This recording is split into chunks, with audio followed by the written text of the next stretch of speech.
My people, get wetin dey happen for Nigeria. We be say nobody don't ever tell una never know. This video where I want give una so it go shock catalyze una. Una go dey ask which kind God create Nigeria?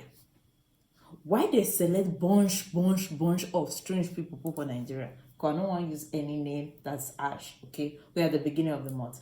But how could these people say they have certificate that they cannot prove? Me no come be like saying I make when they use my mouth, can't they mash the matter? Because the thing they inch my ear. You say you get certificates, but you don't add them to your own curriculum. Who does that? Who does that? I beg Mona see this video. Mona leave on a comment because the thing they cause headache. Graduate of agriculture and a professor of agriculture. So you're projecting that he would be given that portfolio. And then for those that they couldn't quite ascertain, like, people who had quite a broad background and CV, just ask general questions. Yeah. And it doesn't apply. So it becomes a waste in terms of an effort. They spent about 6 hours, over 6 hours during this 11 a.m. to about 6 p.m. That's about 7 hours. Quite a long process, but they're just asking questions and they will laugh, then they will bow and take. Sometimes it seems as if we're being taken for a ride. Now, to the issue around the certificate, it's worthy of note that Barrister Bello Mohammed did go to earn, like Dr. Bat had mentioned, got a diploma in law in 1990. And then went on in 1997 to get his first degree in law. So he's actually a legal colleague of Dr. Abati. But it's important to see even the education structure of Nigeria. Perhaps the way he responded to the question didn't inspire confidence. Because when he said to say, oh, he has others, why didn't you bring it? If you go around as a barrister, then you should be proud enough. Then again, this thing about trust. Oftentimes just look at the fact that we'll go back and find out that they are not adding up. Professor Yusuf said he was brilliant. And if you look at his academic records, he was actually brilliant. He came tops when he graduated from the College of Agriculture with the second class upper division. So he said he got into primary school in 1984, so at the age of 4 years. And so maybe he spent less time in primary school, got double promotion. But like you mentioned, he should be part of the gifted program. Absolutely. It's just the fact that we need to check all these things and hopefully the senators will do their due diligence. All right, before I come to you, former governor of Rivers State, Nyesom Wike, was also screened on Monday during the session. Wike touted his impressive curriculum vitae and achievements as the basis for accepting the ministerial offer. He also emphasized his commitment to Tinubu's administration. Till 27th of May, while I was living 27th of May, Mr. Senate President, I was commissioning, I was flagging off a project. This thing can be achieved if you are committed, if you have passion for the job. There are so many people who want to be minister, who want to be governor, for the sake that I was a governor, for the sake that I was a minister. But there are those who say, look, what do I want to offer? Am I committed to this job? And I thank Mr. President for nominating me. I believe, knowing how hungry Mr. President is to solving the problems of Nigeria, we have no choice but to give him that required support.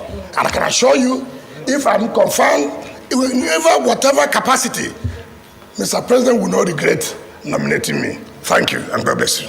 All right, Rufai, Governor Wike is one of those that, would not require much certificate. But, he was quite controversial because a lot of people were saying that, he was basically told to take a bow. He wasn't properly screened after, his submission there. And also, I believe there was a Rivers senator who talked about 5 million people or how many million people backing Wike. And Akpabio said that he got goosebumps. In fact, just take a bow. No issues. Please. Mr. Senator nominee, much. I'm not part of them. You're not. I just want to exonerate myself. Okay. It's Dr. Abati, Ayo, and Oji. I'm not part of them. Rufai is not part of them. I'm not part of them. No violence from Rufai no today. No violence from me, but it's much. Okay.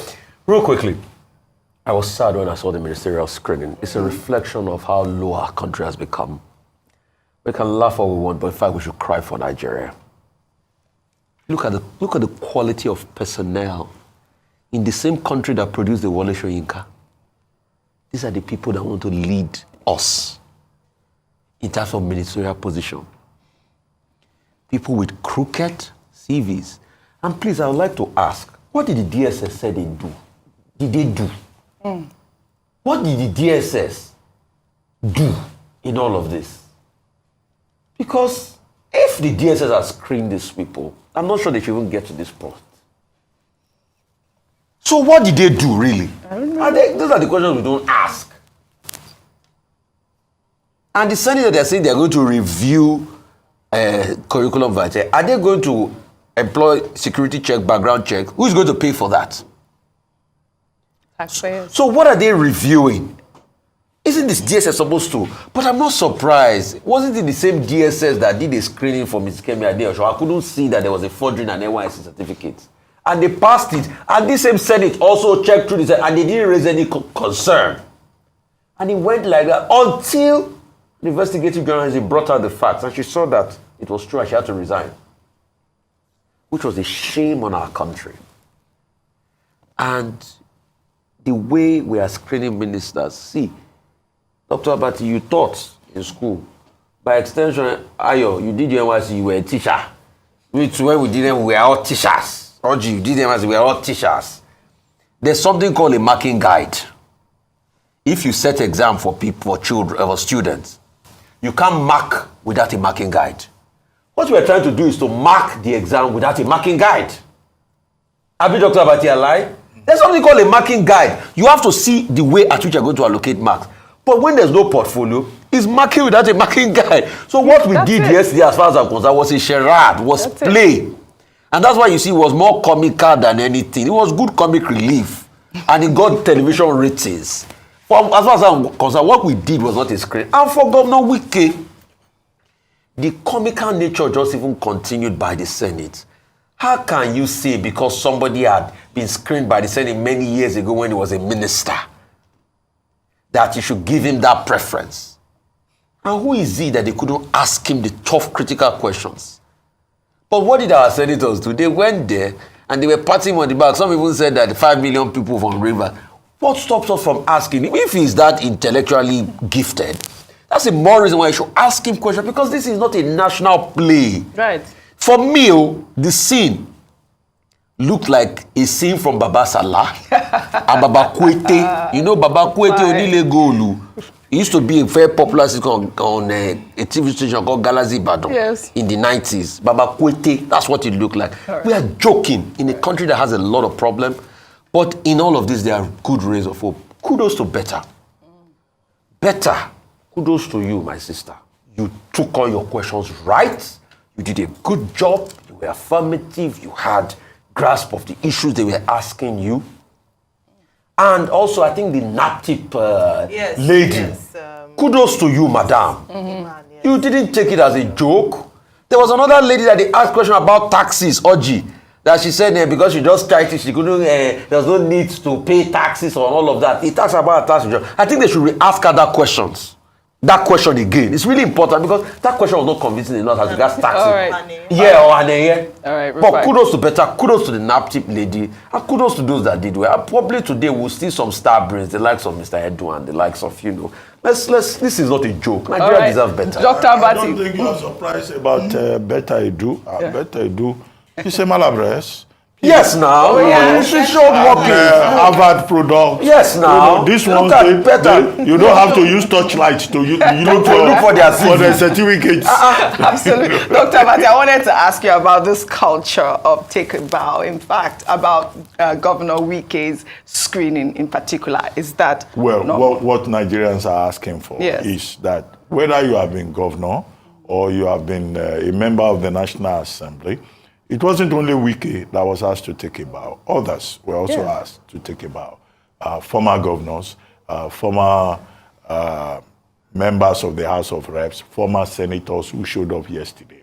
And we have been saying, no, the fact that you have been governor before or that you have been in the National Assembly is not an excuse for you to just come and they treat you with kid gloves. However, Senator Zam, whom we spoke with earlier on this same program, said, no, nobody was treated with kid gloves. But as Ayo pointed out, it looked like, they were just having a joke, playing around, patting those persons on their backs. So, but the rigor that we have not seen, I think, is as a result of the fact that all these people, they don't know their portfolios. That's it. It was like just flying in the dark. That's what it and, you know, even the lawmakers themselves were handicapped. Right. But, you know, what Senator Zam was saying is that, well, attachment of portfolio is an executive function.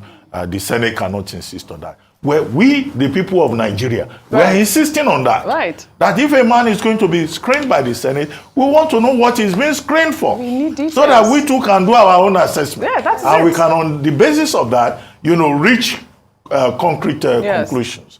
As for Governor Wike, the bigger problem that he has to face is that his party, the People's Democratic Party, they have said they are just waiting for him. Now they have the evidence they are looking for. they will allege that, okay, this is concrete evidence of his anti-party active conduct. Absolutely. And they are likely to come after him and say, well, Wike, since you have joined the cancerous people, as you described them, you know, you and the cancer people, you are in good company, whether their cancer is in remission or not. Right. But we would like to see, so this is not